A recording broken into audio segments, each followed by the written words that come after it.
Hey guys. So, unlike my other videos that I've been trying my best to edit, and I even tried my hand at like adding some music to, things like that, this is just gonna be a one-shot, like, hey, check this out type of video. So if I mess up saying something or I drop the camera or anything like that, just forgive me, because this is the type of thing in my home gym and in my just life that is so momentous. See, I already messed up a word. That I couldn't wait to like officially film. So I just threw on one of my Vintage Weights PGH t-shirts, headed down here so that I could show you my new daily drivers right here. Oh yes. I was fortunate enough to get a Jackson barbell set. It's crazy even saying that. So let me turn the camera around and I'll show you what it is. And I'm going to be researching these things for a bit, and then I'll put out like a more cohesive video, I guess you could say. So this is, as the home gym influencers would say, kind of like a first impression video, but a very raw one at that, because these literally just came in. For example, let's see if I can turn it around here. There's all the boxes. Like, I just unpacked these and kind of arranged them. So let's turn this around and you can take a closer look. So this is what we got here. Actually, let me flip the camera around. Oh my.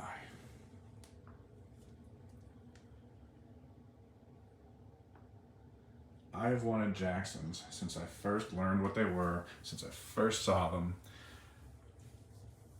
And then, as I learned more about Andy Jackson and about Jackson International Olympic Barbell Company, I wanted them even more. So, oh man, get ready for a lot of videos about Jacksons. But for now, here's the deal. So this set, a person left a comment for me on one of my YouTube videos and said, hey, I have all these Jacksons. And then I replied, well, please send me an email. And the person emailed me and we started emailing back and forth. And then I asked, well, are they for sale? And he said, yeah. So we worked out a fair price, and I raised funds by selling some of the stuff in my gym. Like, you'll notice I've got some empty posts now. That was tough because some of the stuff was just a hard decision. It wasn't like it was extra.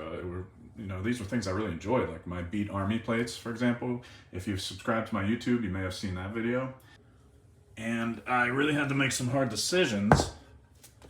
Oh. But as much as I love those plates, for example, or my Thor plates, this was the goal. Now, what you're looking at, and what I told the seller and talked about, was that these were the Jackson number 1A set that he made. So when you look at the 45s, basically, if you look at the 45s and they don't have the cross spokes, and there's none of this down here, that's generation 1, and then you add in some more of the features, you get up to generation 2. Generation 3 basically looks like this, but you can tell that this is the 1A set because Andy Jackson made a special set that he would lathe on the back or select specific plates that were the best weight tolerance to be his competition set, along with a barbell that was highly worked on that I can give the details of in a later video. And oh my gosh, these are incredible. So the 25s, 35s, and 45s are all lathed on the back. And if you're used to like all the tiny little lines of lathing, this was the style of lathing that Andy did in his basement where his shop was.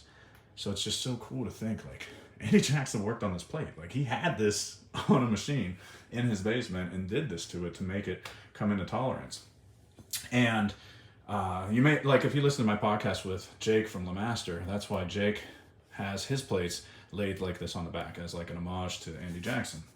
So all of them are lathed on the back except for one of the 45s, all the 25s, 35s, and 45s. And like even this one, this 35, it's a little harder to see it, but it is lathed. You can see the ring right there. I've looked really close. It's hard to show on camera right here, but I'll get some like really good pictures eventually. And I just realized now I'm not wearing my microphones. Like I said, this is raw. So if the sound quality's not good, like, oh man, I'm just excited. I want to show you guys this. So the 5s and 10s I noticed have a little bit of machining on the front. So I'm not sure whether that was just casting flaws or whether that was for the purpose of tolerance. I don't know. That's something I'll explore. The set had all of these plates. So 2.5, 5, 10, 25, 35, 45.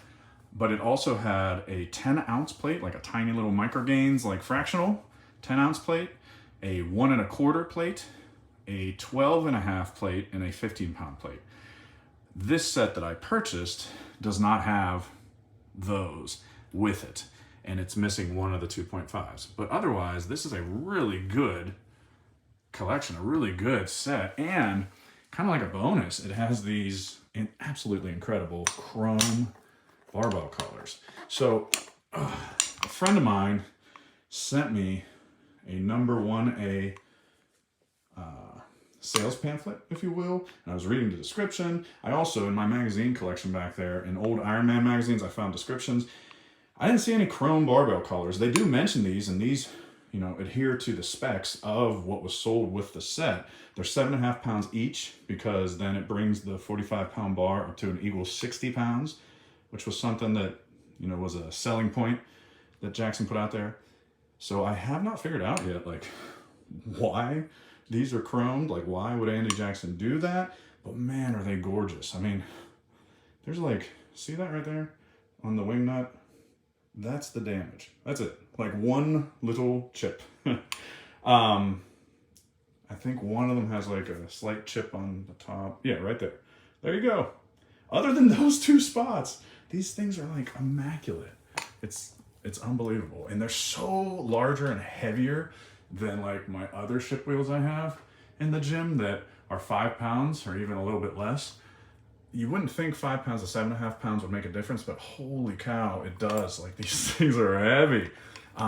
It's interesting too, they don't have leather liner like all the other vintage ship wheels. You know, it's just metal on metal, but I don't know. Maybe that's just the way it was. A friend of mine who recently got a set of Jacksons with collars, I reached out to him and said, hey, do yours have leather? So he's gonna check that out. I don't know. As far as the design of things, I was thrilled too that these 25 plates are boxcar plates. Pretty sure that's the nickname. So essentially the 35s and 45s have, and the 25s, depending on the generation, have these lead pockets, which was an innovation from Andy Jackson. You know how on the back of modern like competition plates, there would be like little discs to calibrate the plate?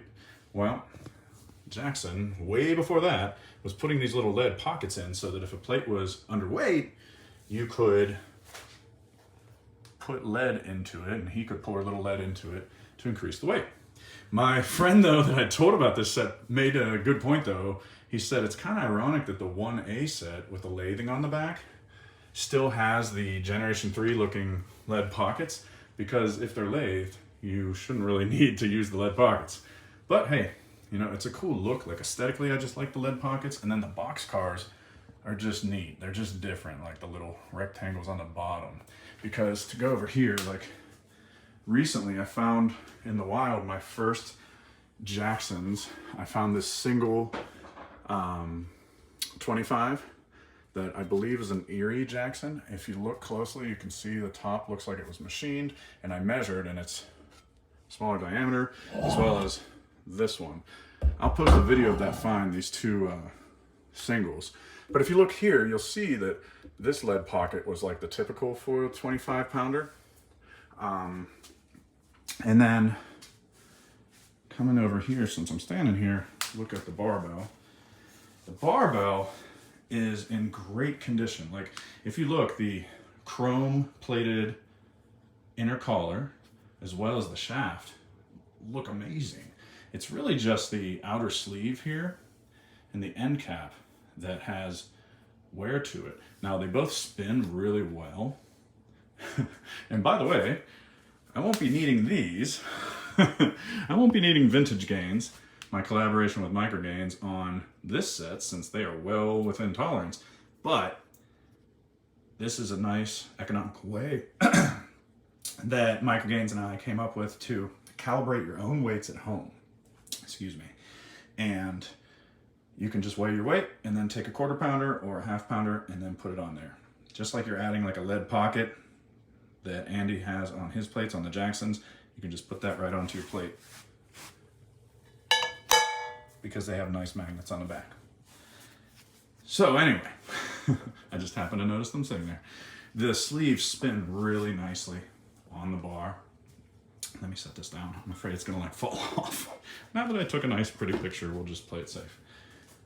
This one too, I mean, spins so nice.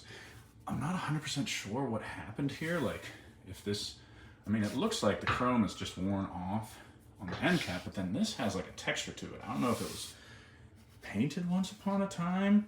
I'm not implying it was painted by Andy Jackson, but a previous owner. The previous owner that I got everything from is pretty neat. His father went to San Jose like 21 years ago, way back in the early 2000s, and picked up all of this for his son, his teenage son at the time, to work out with. And for the past like 20 plus years, this guy has been just working out with them. These are his plates. But he's gotten into some other styles like CrossFit and stuff, wants some bumpers, which that's cool. Anyone who trains is good in my book, because there's people like me out there that are gonna love these things. And these are, I don't know if you noticed, but like, if you look over here, my storage posts are empty. That's because you're looking at my daily drivers. I wasn't just like being cute at the start of this video. These are my daily drivers.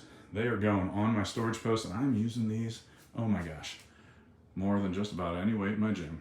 I've been waiting. Some things I love the cross hubs. These were reinforcements to help break against cracking and damage. And by the way, there's not one crack or one, significant sign of damage on any of these. There's just like scraped up paint. They have been repainted, but I like kind of the weathered look. Reminds me of, just vintage weights. So I think the one thing I will do is I'm going to letter these. I'm going to use a paint pen and letter the ones that aren't lettered or that has been worn off. But other than that, I'm just going to lift these. I'm just going to enjoy them. This is what I've wanted. York Deep Dish and Jacksons. That was the goal. Now I think, it's, I'm not saying I have everything I want in my gym, but man, this was like the top of the mountain. Anything after this is just like a bonus. So I can't thank the gentleman enough. I've since deleted his comment to protect his identity. But I'm 100% sure he feels satisfied with our deal and with what he got out of this. And, I'm certainly just ecstatic about this. Yeah, I don't even know. If someone has a 2.5 Jackson that they want to trade, I'm open. And some of those other ones I'm missing, but man, this is the dream. It's like even better than the real thing. I love that they're rounded. That was also to prevent cracking and breaking. I love that they're rounded, kind of like Yorks. It's like Jackson took like the best qualities. I texted this to Deep Dish Globes, which if you don't follow him, by the way, on Instagram, give him a follow, Deep Dish Globes. He has a great weight collection and he lifts them all the time. So check him out. I was texting him and saying like, first impression of these, and this is a good place to end this actually. So this is my first impression. Andy Jackson, in addition to just be a hard-working family man that like in his basement was lathing and machining these plates, my first impression is that he took some of the best qualities of things out there. He took, like for example, these cross hubs that are kind of like, the cross hubs on my weeders. Or he took the rounded, edge of plates like Yorks. But then he also had his own innovative kind of additions, like putting this huge lettering on here and putting the lead pockets on here. So, man, he was an innovative guy. And I can't wait to just research and learn more about him and learn more about these plates. Thanks for watching. Make sure you subscribe because this is far from the last time you're going to see these. And, you know, as I learn more about Andy Jackson and learn more about this set, you can learn with me because that's why I created this channel in the first place. Oh, and a little preview. So, oddly enough, last summer I cracked the deal with a really good guy, a nice friend of mine, for some plates. And they're quite rare. And then he said, okay, cool. And, you know, I was in no rush and he was in no rush. And then we finally got around to it recently. And he mailed them to me. And he said, well, I'm going to build little crates for them. So he out of 2x4s and plywood, he like built wooden crates for these plates. Pretty awesome. Well, they, oddly enough, arrived the same day as all of these. So this was like by far the most amazing day in terms of getting plates. Are you wondering what they are? Well, make sure you subscribe because the very next video that I post will be what's inside of those boxes. Hey folks, I can't thank you enough for going on this journey with me. If you can't tell, like, the only thing other than my family, you know, other than God and family, these weights. I love my gym, I love my weights. So, and I love my wife and my family. I mean, she was sitting out all afternoon just waiting for these to get delivered because they said they needed a signature. And then lo and behold, the dude just dropped them and left. So thanks to my wife too for waiting around, even though she didn't have to sign anything. Thanks to, you know, the seller that trusted me with these. And thank you to all of you for going on this journey with me. This is Rob at Vintage Weights PGH. Whew.